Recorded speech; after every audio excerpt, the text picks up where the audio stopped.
Well, I want to thank the organizer, Chris and Elisa, for inviting me.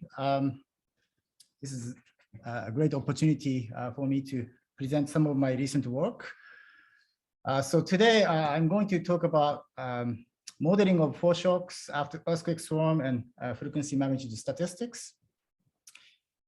And this story actually began in around 2016 when unusual foreshock activities in Central Alaska were captured by a temporary seismic network that my collaborator Carl Tape had deployed in this region called Minto Flats, which is kind of interior Alaska close to Fairbanks.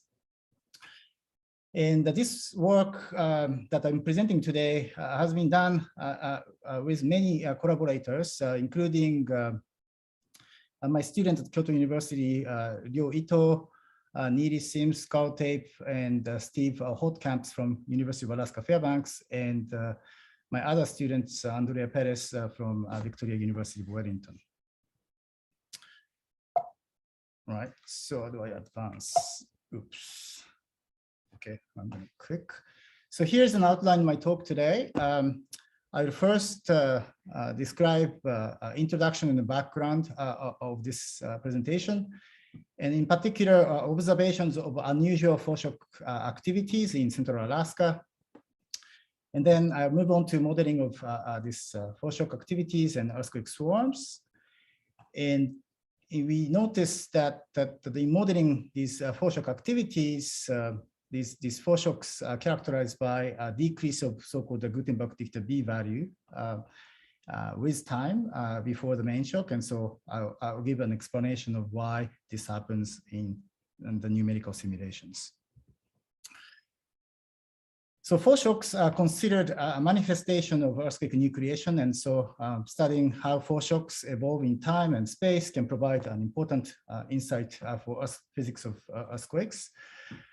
And of course, one of the well-known example is foreshocks of the magnitude 9.0 Tohoku earthquake in 2011.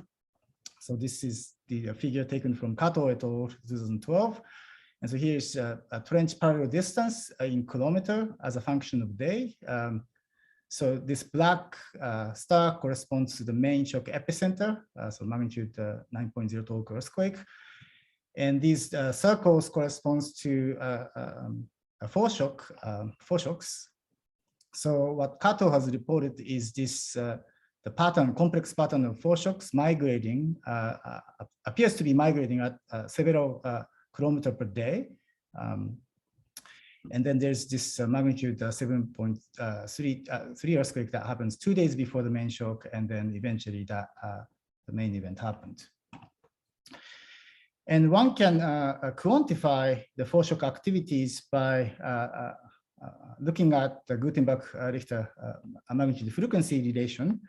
So, so this is a well-known relation that shows the number of earthquakes as a function of magnitude. And if you plot earthquake like this slope, which represents this so-called B value. And so in this case, for global catalogs, its B value is roughly equal to 1. And that these B values change regions by regions. And the smaller B values means that the larger events occur more frequently relative to smaller events. And indeed, this Nanjo et al. And Fielders et al. Analyzed foreshock statistics before this magnitude 9.0 Tohoku, and show that this B value decreases with time. So 0 time here corresponds to the main shock time in days. And so what Fielders et al. Did was that they showed in this figure the maximum likelihood-based estimate, which is shown by this blue curve, using moving windows of 200 events.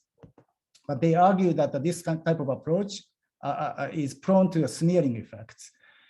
And so they proposed this new approach, which is based on the Bayesian change point estimation algorithm that is independent of the bin size. And still they the results show that the change in B value is required by the earthquake foreshock statistics. And so in this case, the B value changes about 3 years before the onset of main events from about 0.65 to 0.45. And similar observations has been reported for several other large earthquakes, including magnitudes 8.3 Tokachi-oki and L'Aquila earthquake in Italy. There has been several laboratory studies that reported similar temporal decrease of B values before a main shock. And so in laboratory experiments, the acoustic emission events represents foreshocks. So this figure is taken from Yamashita et al. 2021, which used meter scale rock samples. So here is the dimension of the sample is about 2 meters. And this is time, and 0 time again corresponds to the onset of a main shock that ruptures the entire sample. And these tiny circles are the AE events, and which increases with frequency with time towards the main shock. And they plot the statistics of this Gutenberg-Richter statistics of these foreshocks or AE events, and then plot it as a function of time, as shown in this figure. And so here the B values are decreasing from about 0.5 to 1.5 or so over the course of this time towards the main event. So interestingly, both lab and the nature shows the decrease of B values. Several other lab experiments also showed temporal B value changes of AE events. So here is the paper by Gobel et al. That shows a similar behavior. So here's B value as a function of stress, and this color represents the time towards the failure. So T0 corresponds to the main shock onset. So close to the main shock events or stick slip events, the B values are lower than those that occurred farther away from the main shock time. And previous studies, like the ones that shown by Scholz GRL paper, from different seismicity in different tectonic regions, he argues that the differential stress and B values is inversely related. So the higher the stress, the smaller the B values. And this is, he argues that this is consistent with this idea that the temporal B value decrease may be related to the formation of coalescence of microfractures due to increased shear stresses. And of course, other studies like Bolton et al. Showed additional complexity in what appears to be controlling B values. So in this case, the individual color corresponds to the set of experiment with the same loading rate. And if you look at one of these color cluster, you can see that the higher the slip velocity, the lower the B value. So there appears to be some dependence on B values on fault slip rates. And previous experimental studies found that in addition to the shear stress, fault slip rates and also fault zone dilation and the fault roughness may also controls the temporal B value decrease. And recent observational studies also highlighted the challenge of distinguishing processes operating during earthquake nucleation. So Bushon et al. In 2011 analyzed seismic data in near epicentral region of this 1999 magnitude 7.6 Izmit earthquake and identified a 44 minutes long foreshock sequence near the main shock epicenter. And they noticed that this signal consists of a succession of repetitive seismic bursts accelerating with time and increasing in lower frequency content. And from these kind of observations, Bushon et al. Inferred seismic processes such as slow slip that triggers the accelerating activity of foreshocks. Of course, that observation has been challenged by a more recent paper by Ellsworth and Bulu in 2018. So here is the figure from their paper. So this is a cross-sectional view of the northern fault at depth. So this is depth as a function of distance. And the eventual main shock happens from about this depth this green dot. And about 40 minutes before the main shock, in these time snapshots, this one foreshock happens, and the next event, next foreshock, appears to be located close to a vicinity of these edges of the main, the smaller foreshock. And the next event happens, and then again another foreshock also located close to the edges of this one of this foreshock, and of course where the stress change is thought to be high. And so on and so forth. So from this kind of correlation between the locations of foreshocks and the location of the previous foreshocks, they argue that the same data can be explained by a cascading model in which foreshocks trigger one another by static or dynamic stress changes without involving slow slip. So really, there's a tremendous difficulty in distinguishing processes operating during earthquake nucleation. And in 2018, we published a paper that reported unusual observations of accelerating foreshock sequences in central Alaska. So here's a mint flat fault zone that I was showing in my introductory slide. So here's the scale of about, so this is about 10 kilometers. And Carl Tape and his collaborators put out this network of these temporary stations, and which captures this unusual foreshock signal. So here is the velocity envelope, so envelope of high frequency seismograms as a function of time relative to the onset of a regular earthquake. So here's some background noise level, and then a P wave comes in, and so the signal spikes up, and then S waves, and followed by surface wave and other coda waves. So this is a typical earthquake signal in this kind of plot. In this particular event that happens in 2016, this earthquake is characterized by about 20 seconds long duration of this increased foreshock signals, followed by P wave and S wave, and which is very interesting. And this particular event, or actually these events in these regions, are mostly left lateral and occurring at about depth range of about 16 to 20 kilometers, so near the brittle ductile transition. So in this particular event, it occurred at about 19 kilometer depths. And this kind of signal is captured by not only one station, but many, many stations, as shown in this figure. So this is still a subset of all the stations, but it actually, shows these stations show common signals, and that this the final 20 seconds before the onset of P wave are characterized by power law increase in signal with an exponent K of about 3, so 2 to 4, but on average about 3. And interestingly, several moderate earthquakes, so this main shock is only 3.7, and similar several other moderate earthquakes accompany with a similar unusual foreshock sequence.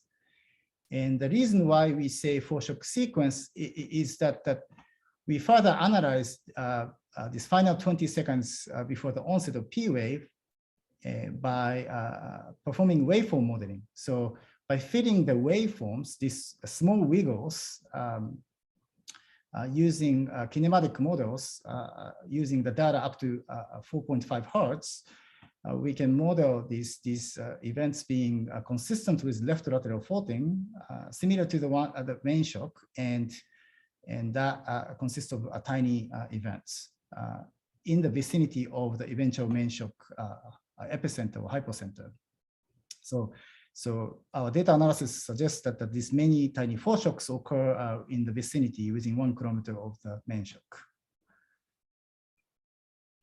And it turns out that this kind of foreshock sequence is very unique and very unusual. That is that this type of behavior is not observed anywhere else. And so that was a very unique observation. And more recently, students of Carl Tape, Neely Sims, have identified by further analyzing this same continuous data and analyzing a family or various slow earthquake phenomena in these regions, including a very low frequency earthquake that are very rare in intraplate setting, and also similar nucleation signals. So this is moderate before the moderate earthquake, about 20 seconds long accelerating foreshock sequence that accompany the main shock, and also foreshocks. So these are two foreshocks before the main shock, and as well as earthquake swarm-like behavior. So this circle dot region generates earthquake swarms, and an earthquake swarm is usually characterized by many earthquakes over a period of time without a discernible main shock. So there's lots of observation that point to the involvement of potentially a slow slip or fluid in this region. And in this 2018 paper, we provided explanations for 20 seconds long accelerating foreshock sequence. So first, we proposed 4 possible scenarios for interpreting these observations. And so this cartoon illustrating these 4 scenarios. So first, perhaps unobserved slow slip. I forgot to mention that this region is covered with a permafrost, and so there's no GPS stations. The geodetic observation is very difficult to make. So the slow slip itself was not observed, but possibly slow slip front that is expanding and triggering tiny foreshocks that might have eventually led to this magnitude 3.7 main shock near the virtual-ductal transition. So that's one potential scenario. And of course, other scenarios include this expanding foreshock front triggers by chance the main shock, the magnitude 3.7 main shock, in which case this critical nucleation size is nothing to do with the size of the foreshock zone. And the other alternative interpretation include, cascading scenario in which, one foreshocks triggers another one by chance by static or dynamic stress changes without involving any slow slip, and that led to the main shock. And to distinguish which of these scenarios is more plausible, we look at the result of earlier numerical work from one of my paper. So in this paper, we try to model the laboratory experiment of Latour et al.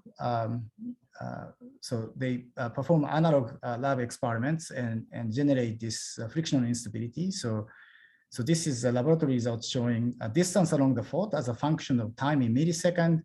And this lead corresponds to the position of rupture front in lab experiments. And in this paper in 2016, we use a 2D dynamic model with a latent state faults embedded into a polycarbonate medium. So using the parameters in lab, we were able to quantitatively reproduce lab experimental results in terms of this accelerating or nucleating rupture fronts.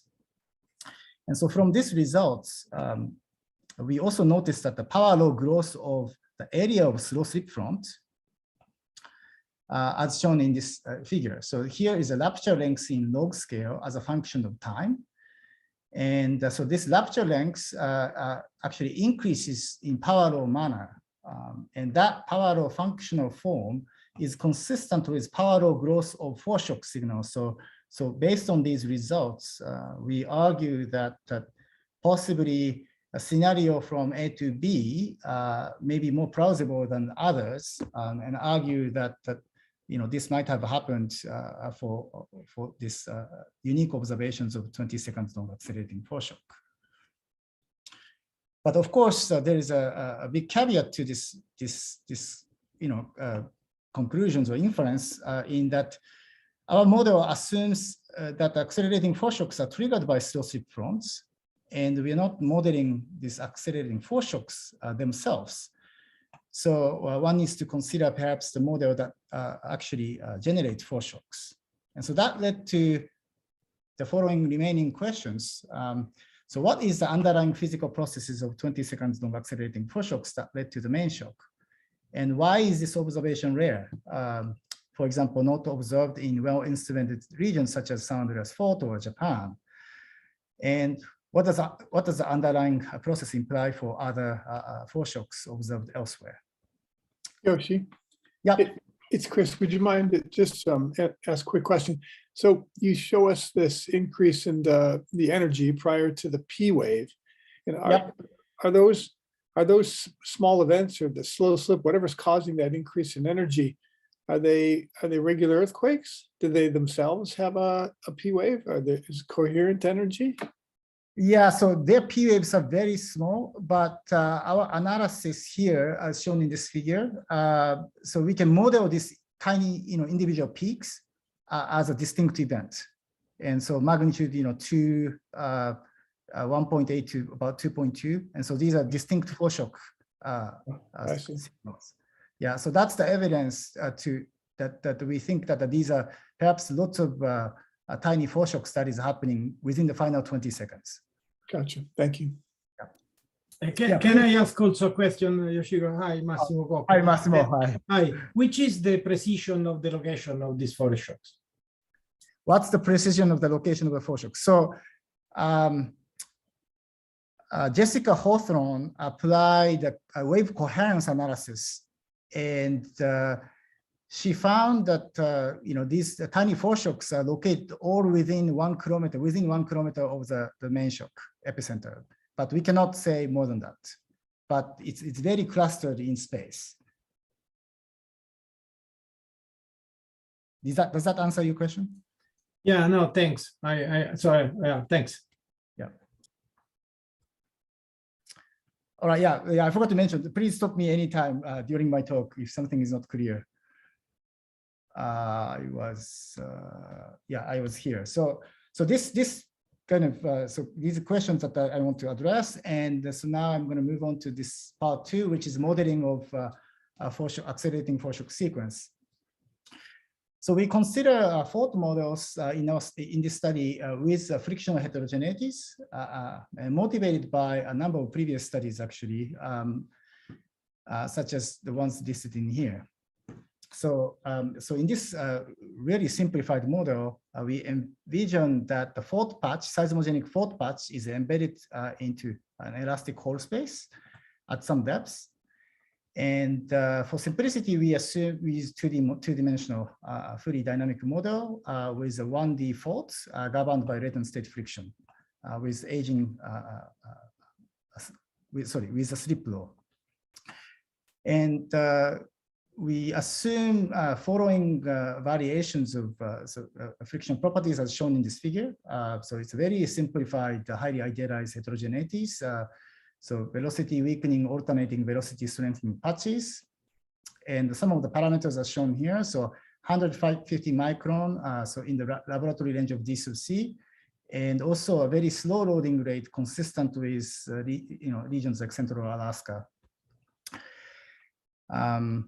Of course, these previous, some of these previous studies have already demonstrated that in this type of model, the foreshocks happens. And so here, the aim is trying to reproduce, if we can simulate final 20 seconds of accelerating foreshock sequence. So that's the kind of the unique part in this particular study. And we use boundary element earthquake cycle models in which dynamic shear ruptures nucleate spontaneously under slow tectonic loading.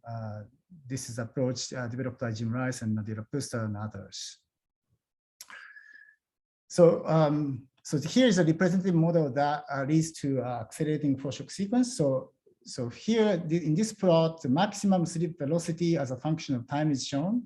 So in this particular model, a periodic sequence of magnitude 3.7 earthquake happens every 13 years. And these simulations are numerically well resolved. And so this peak velocity corresponds to both actually the main shock and dozens of foreshocks. But now, the time scale is very long, so we cannot see the foreshocks.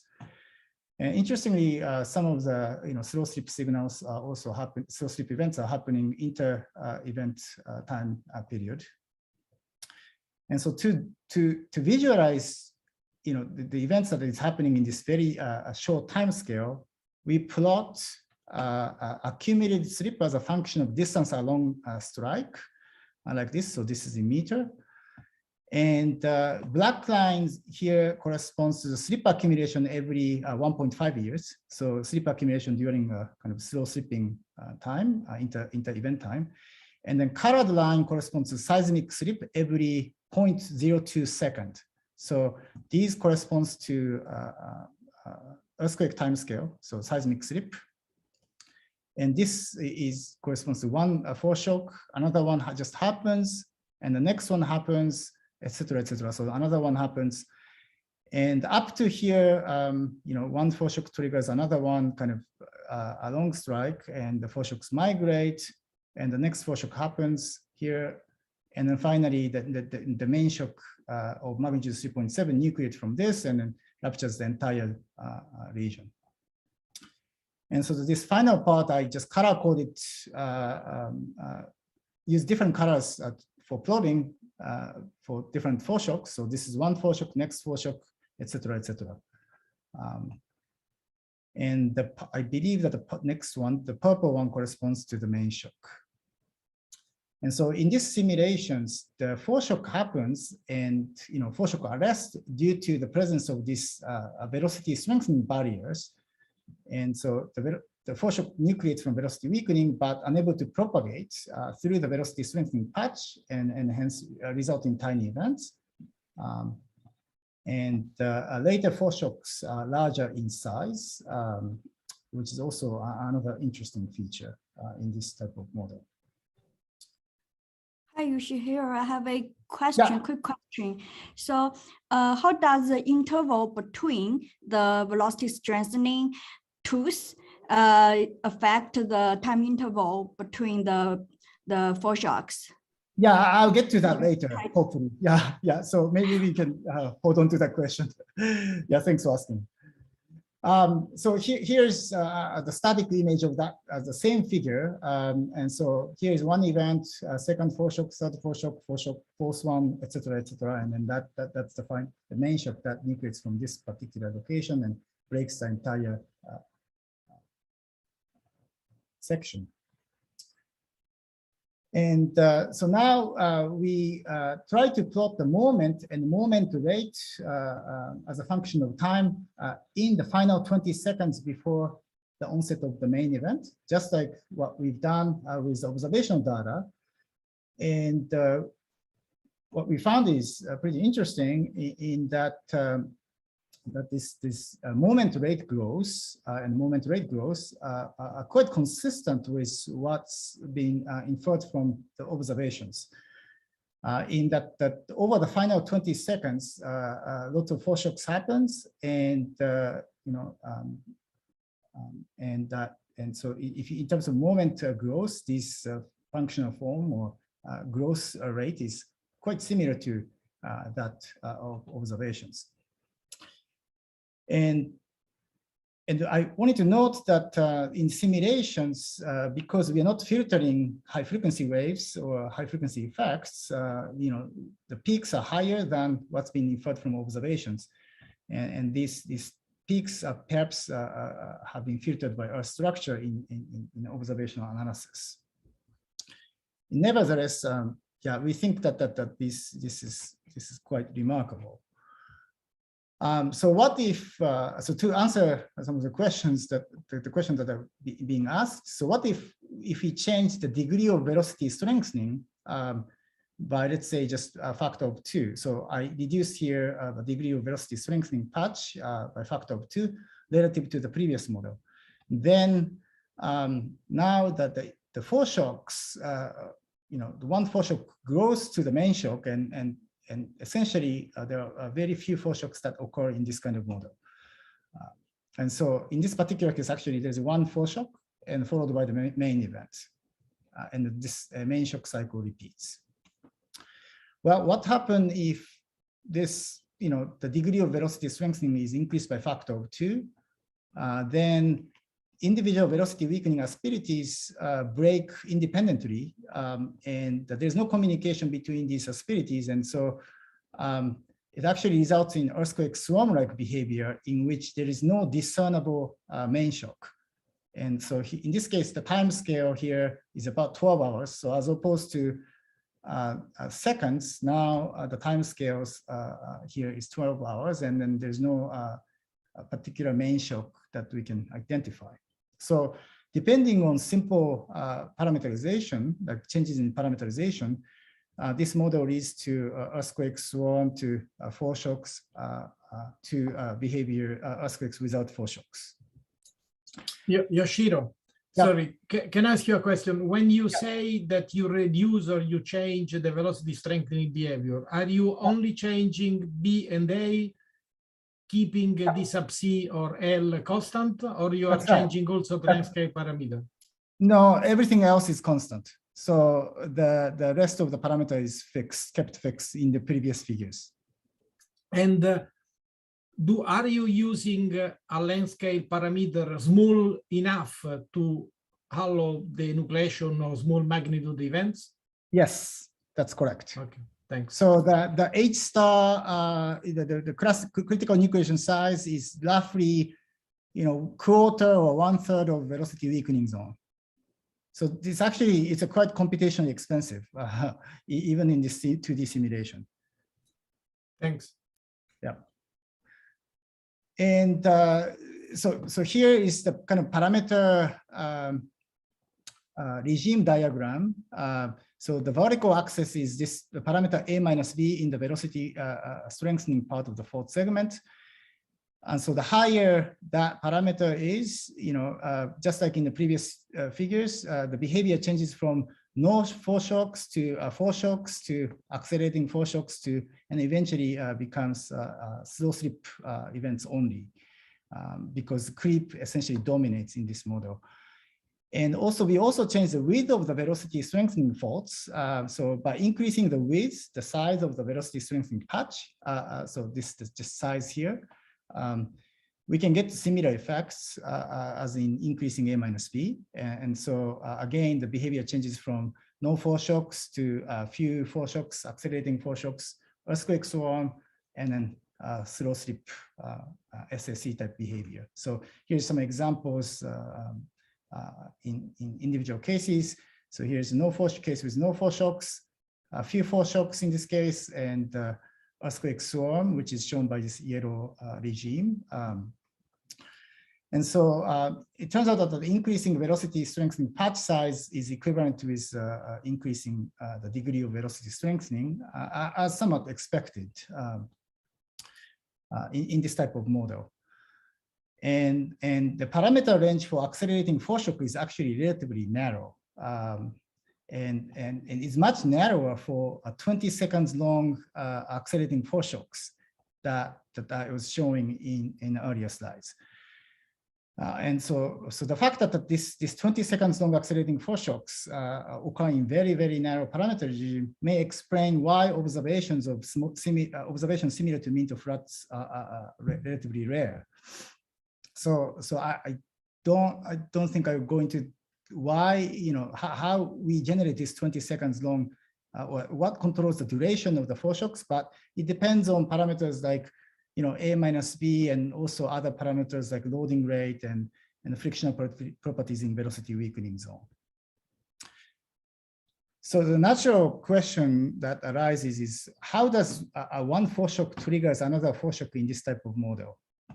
So to understand this, so here I'm showing the shear stress as a function of time. Once this velocity weakening, one of the velocity weakening patches just co-seismically rupture and generating a tiny foreshock. So here's a stress increase associated and decrease associated with this particular event. And because this foreshock just happens, if we plot the shear stress in the velocity strengthening region, which is shown by blue, the shear stress transiently increases and kind of induces slow slip and kind of decreases.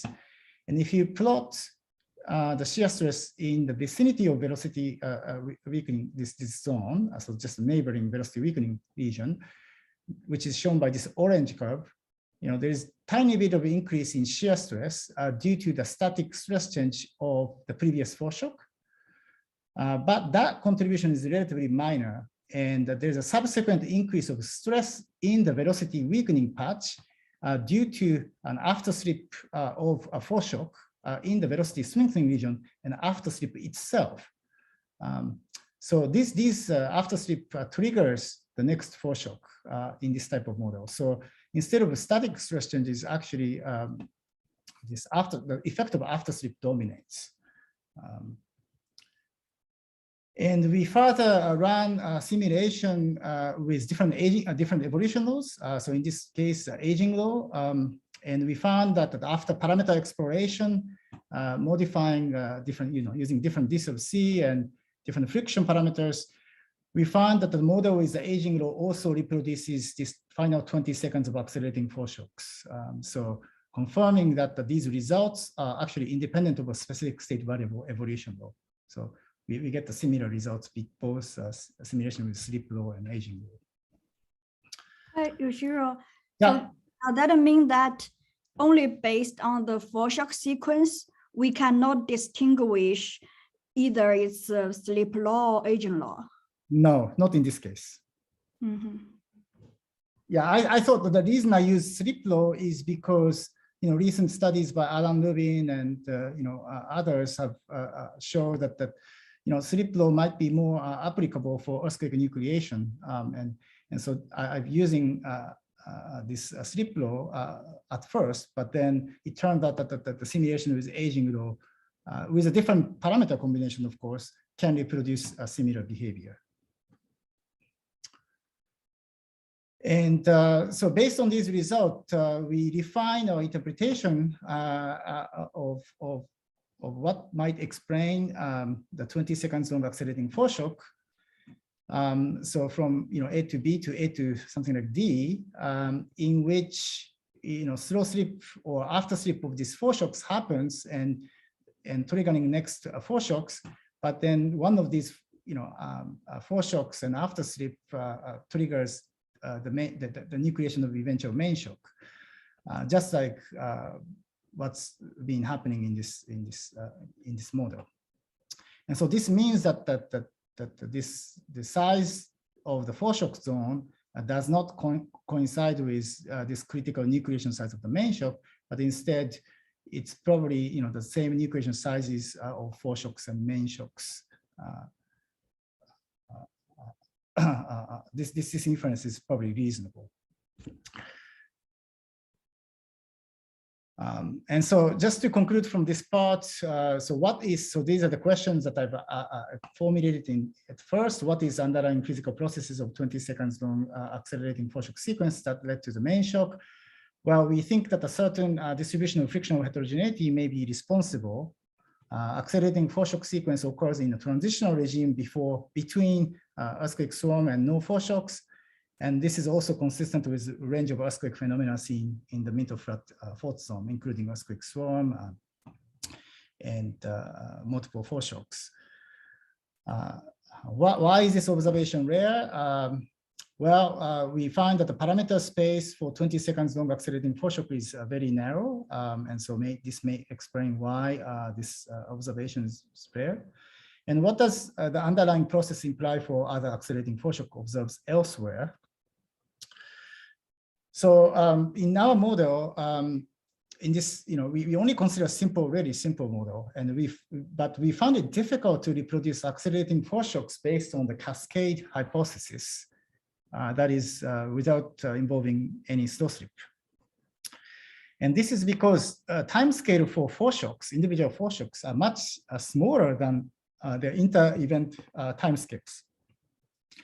And in the cascade model, the physically realizing the correct time delay between foreshocks remains difficult. And so we think that, reproducing this observation of 20 seconds long accelerating foreshocks may require slow physical processes such as slow sleep, and other alternatives include fluid diffusion or time-dependent damage evolution in between small-scale velocity weakening asperities. So that sort of concludes the second part.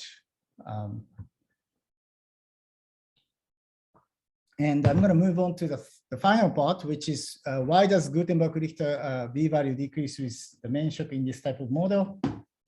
And so from the previous simulation results, we noticed that the foreshocks that occur just before the main shock are larger in size. So that indicates that actually Gutenberg-Richter B-value decreases with time. But to test this, we need more events or more velocity weakening patches. And so we just to remedy this, we just simply increase the domain size by a factor of 4 times, and then assume the aging law, which is computationally less expensive relative to the slip law. So that partially compensates the increase of computational cost. And with the aging law, we assume DC equal 15 microns uniform along the fault. And so here's a special temporal pattern of simulated foreshock in this case with a larger domain size. And so here's 24 hours before the main shock, 60 minutes before, and 60 seconds before the main shock. And so here's a time as a function of distance. And in this plot, the circles corresponds to individual events or foreshocks. There are about 1,530 foreshocks in this figure in the final 24 hours before the main shock. And the purple line circles corresponds to epicenters, and the pink regions corresponds to the rupture areas of each event. And the gray regions corresponds to velocity strengthening region barriers, and then white regions correspond to velocity weakening patches. So with these larger domains, we see lots of event sizes from magnitude 0 to 4, about 4. And like in nature, a complex pattern of migrating foreshocks emerges. So these apparent migration of foreshocks that occurred in this case about 1.3 kilometer per day and to 14 kilometer per day in this case. And interestingly, main shock, which is the largest circle in this case here, nucleate from the foreshock zone. So not from the edge of the foreshock region, but in kind of the interior of the foreshock zone.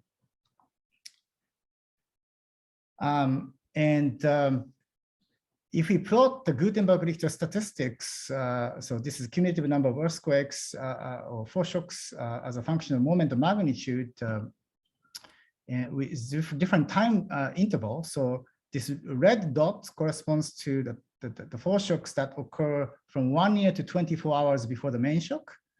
And then the blue one is the 24 hours to 5 minutes before the main shock, and the green one is the final 5 minutes.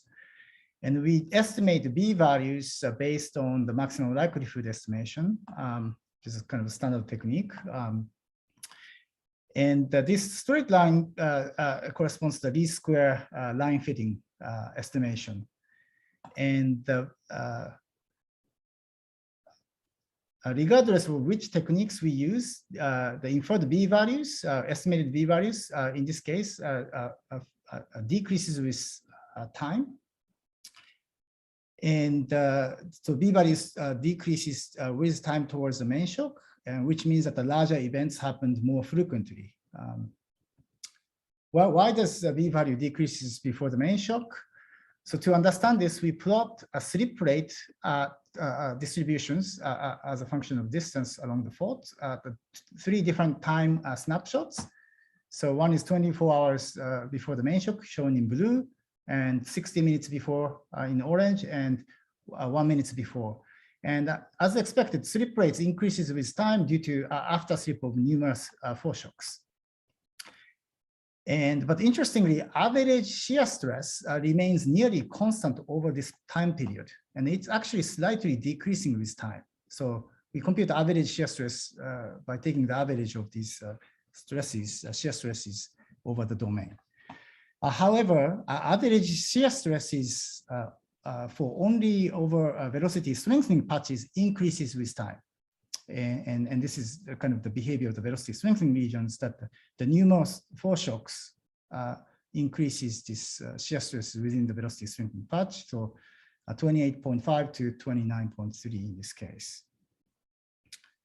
So what does this mean? Well, it turned out that the shear stress increase needed to reach seismic slip rate in the velocity strengthening patch can be approximated as this delta tau, which depends on the effective normal stress times A minus B of velocity strengthening patch times natural log of V dynamic divided by V initial, which is the velocity slip rate at the time of the seismic rupture in a nearby velocity weakening zone. And so this kind of equation is just taken from one of my earlier paper. And so larger this delta tau is, it's more difficult for seismic rupture to propagate through the velocity strengthening patch. So this cartoon actually summarizes what happens in this type of model. So, so this top left represents rupturing of single velocity weakening patch over the faults, and that induces after slip. And then the next event happens, and that event also induces after slip in the surrounding velocity strengthening zone. But then subsequent event, because this after slip zone hosts higher stresses, it's easier now to propagate through this zone. And so that event becomes larger by combining and breaking multiple velocity strengthening region, velocity strengthening region, and multiple velocity weakening asperities, becoming larger events. So this is why the B values is increasing with time in this type of simulations. And this analysis is also consistent with the earlier results in that the larger events are more likely to occur when this parameter A minus B is smaller, because this delta tau becomes smaller. That means that the effectiveness of barrier decreases. And so we've run some parameter exploration. So just by increasing the parameter of A minus B slightly, and which leads to faster slip rates, it results in larger changes of V values. So this actually result is consistent with previous lab experiments by Bolton and others. I might skip this, but just quickly, the previous paper by Ikari et al. Show that the velocity strengthening faults may be weaker. So this is a friction coefficient as a function of A minus B. And so the stable faults or rocks tends to be weak. And so we consider alternative parameterization in which the reference friction value becomes smaller only within the velocity strengthening region.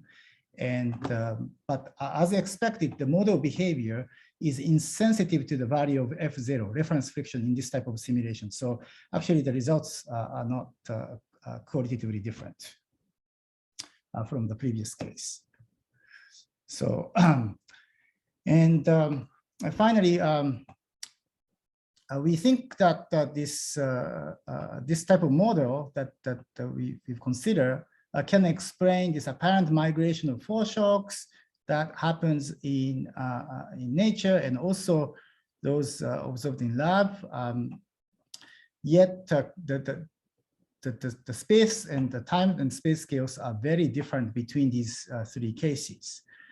Well, one potential explanation of why the lengths and time scales are very different, despite qualitatively similar behavior occurs in these three cases, is that in our simulations, both time and space linearly scales with DC, and currently we assume DC called 15 microns.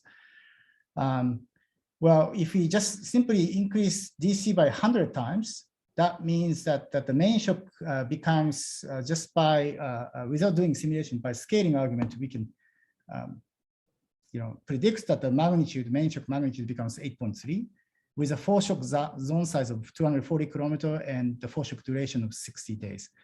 And so that becomes kind of in a closer range to what happened in this particular observations. So we think that one simple explanation of why there are these different timescales occur in this different figure is possibly due to the differences in D sub C.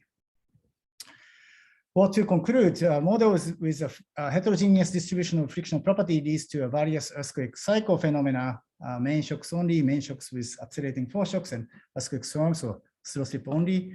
And in our model, the temporal decrease of V value is caused by the reduction of rupture velocity as rupture barrier effectiveness due to increased shear stress within the velocity strengthening regions. And this new interpretation may explain foreshock observations as well as recent lab results.